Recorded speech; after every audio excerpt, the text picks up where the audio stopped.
আসসালামু আলাইকুম বন্ধুরা, কেমন আছেন? আশা করি খুব ভালো আছেন। আমিও খুব ভালো আছি।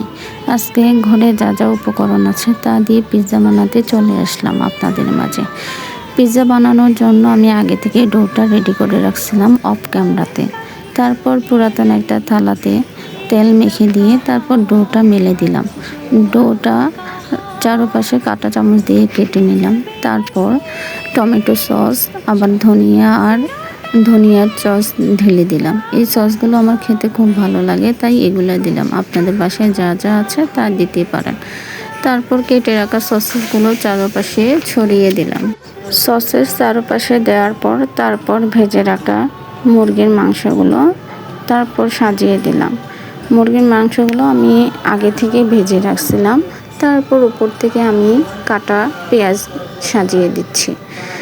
কাটা পেঁয়াজগুলো দেওয়ার পর তারপর ভালোভাবে আমি কেটে রাখা টমেটোগুলো চারপাশে দিয়ে দিলাম। সুন্দর করে সাজানোর পর ঘরে থাকা চিজগুলো চারপাশে দিয়ে দিলাম। চিজ কম লাগাতে যা আছে সব ঢেলে দিলাম। ঘরে যা আছে তা দিয়ে করা লাগতেছে তাই। তারপর টমেটো সস আমি উপর থেকে আরেকটু দিয়ে দিলাম, যাতে খেতে আরও একটু বেশি ভালো লাগে। তারপর অরিগানো ছিল, তাও ছড়িয়ে দিলাম। তারপর চুলাতে বসিয়ে দিলাম পিৎজা। লো ফ্লেমে আমি প্রায় 30 মিনিটের মতো রাখছি। তারপরে এই যে ফাইনাল লুক। ধন্যবাদ।